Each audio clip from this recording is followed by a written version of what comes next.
Sherlock Holmes, Monster Hunter. Terror at Scotland Yard. By Michael Moreau. Read by Alex Eller. Chapter 1. Who is Sherlock Holmes?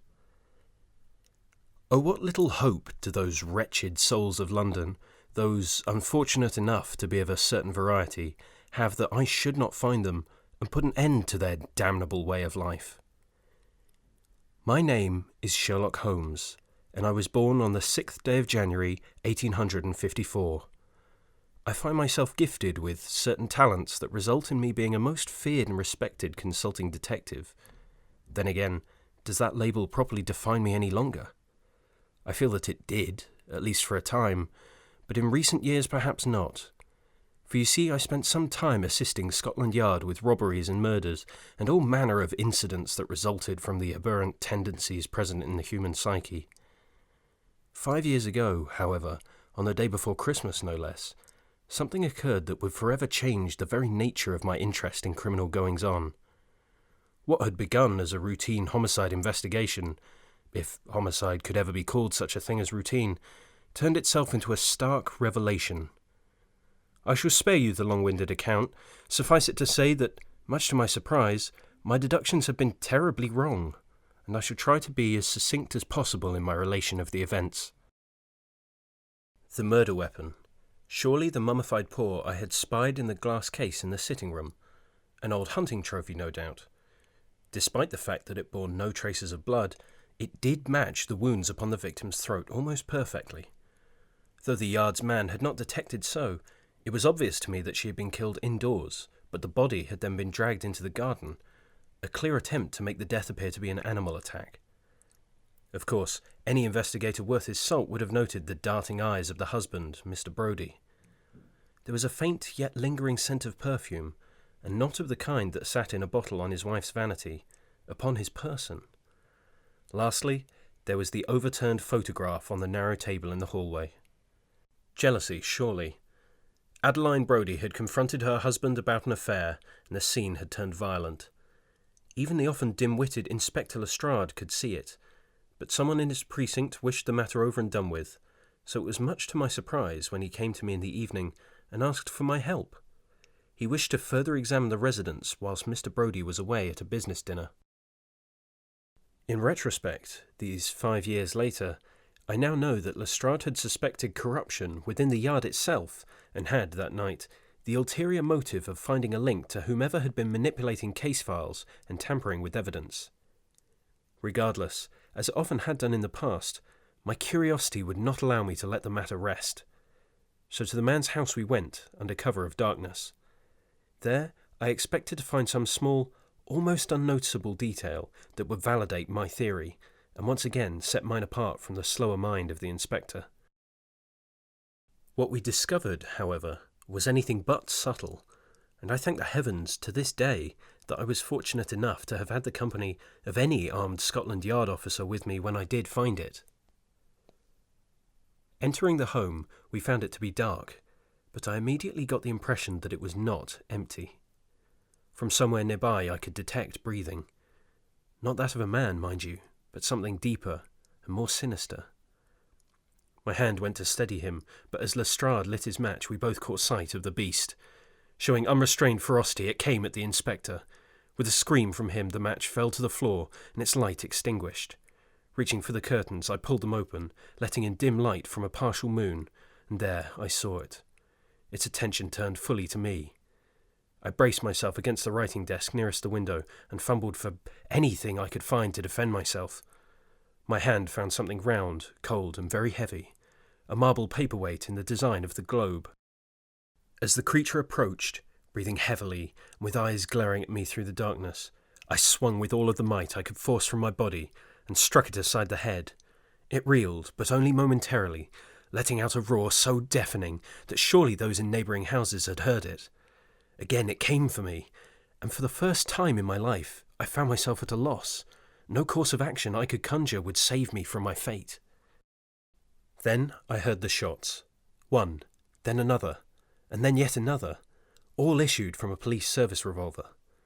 The beast fell at my feet, and shortly thereafter the darkness illuminated, Lestrade's match finding a gas lamp. The inspector's face was bloodied, a series of deep lacerations across his face and neck. I hurried to his aid and found that despite his aim having been true, he was terribly shaken, even more so than I.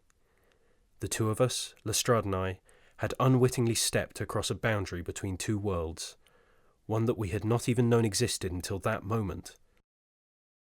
For you see, I had been wrong about the murder weapon. Indeed, I had been wrong about Mr. Brodie entirely.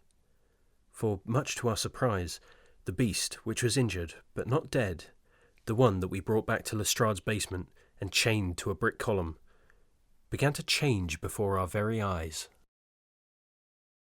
The old woman, naked, hurt, and cold, was terrified for her life. She began to speak.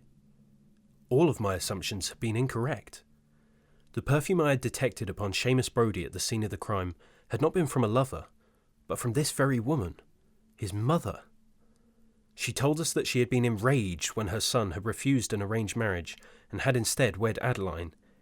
She had let the matter rest for some years, but eventually had allowed her anger to boil over and had travelled from their ancestral home near Cork to confront her son. Seamus had tried to evict her from his home, but in the midst of a vicious argument in the hallway, both mother and son revealed themselves for what they truly were, terrified, and in shock for having seen for the first time her husband's true nature. Adeline panicked. During the scuffle, believing that he was trying to defend his wife from his mother, Brodie accidentally struck her with his claws, whereupon she fell into the old woman's arms and died. Fearing a witch hunt, the two then conspired to make her death look like the attack of a wild animal. The overturned photograph on the table? Simply a result of the commotion in the hallway. The mummified paw in the case? Not a hunting trophy, rather a family heirloom. It would seem that Mr. Brodie and his mother were Bugbear, though I did not know that name at the time, nor what it meant. Knowing that she could not be loosed upon an unsuspecting population once again, and aware that no court of law would convict her, the inspector and I were left with the decision of what to do with the old lady. In the end, there was truly only one choice, an exchange. Our morals for the knowledge that she would no longer be out there posing a danger to others. Lestrade's revolver still had 3 shots, more than enough to end her, or so we thought. As the gun was brought to bear on her, she transformed into her hideous bestial form once again, howled at us furiously. The shots silenced her, but only for a few moments. As we sat in the drawing room above, pouring tea and deciding as to where her body should be hidden, we heard a stirring again in the bowels of the inspector's home. Another 6 shots from the revolver. Nothing. A knife into her heart. Nothing. Finally there was poison, and again nothing. She would expire, only to gasp for breath again some minutes later as we watched her wounds heal with astonishing speed. It was then, in desperation, that I discovered one of the reasons that I had always been so clever at apprehending sociopaths. It was that a part of me, some small part, only barely present, held those same tendencies. Lestrade attempted to hold back his sick, failed, as I seized the knife from the workbench and took to sawing the creature's head from its shoulders. As I worked, screaming at the beast in anger as I did so, the knife grew difficult to budge, and eventually I could cut no more.